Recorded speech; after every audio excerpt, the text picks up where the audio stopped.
নমস্কাৰ সকলোলৈ মোৰ অন্য এটা ভিডিঅ'লৈ সকলোকে স্বাগতম জনাইছোঁ। ৰাতিপুৱা ফিল্ডলৈ যাবলৈ আহিছোঁ, দেখিছেনে এজনী কাৰণে ৰৈ আছোঁ। আৰু ৰাতিপুৱা ফিল্ডত সেই চকু চবৰে ডাঙৰ ডাঙৰ হৈ থাকে, ৰাতি শুই থকা হয়। আৰু ফিল্ডত ৰাতিপুৱা সেই চবেই টোপনিয়াই টোপনিয়াই বহি থকা হয়।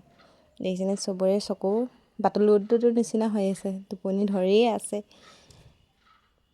আৰু ফিল্ডৰ পৰা আহি তাঁতখনকে অকণমান বওঁ বুলি লৈছোঁ, শেষ কৰিব লাগে সোনকালে। আৰু যিমান গৰম হ'লেও বৈছোঁ আৰু খং উঠি গৈছেগৈ মোৰ নিজৰে, কিমাননো বৈ থাকিম আৰু মাক দেখিছোঁ মায়ে বি জলকীয়া কাটি আছে।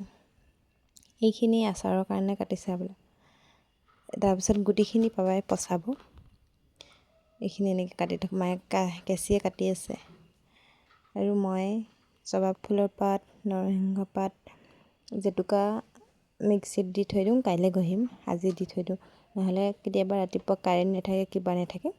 আৰু ফিল্ডলৈ যাবলৈ আহিলেও ফিল্ডতে ৰাস্তাতেই পনিয়ল গছ এজোপা আছে, পিটিকি পনিয়ল, আৰু তাকে খাওঁ বুলি লৈছোঁ। ইমানেই ওখ গছজোপা, চাপত এটাও নাই।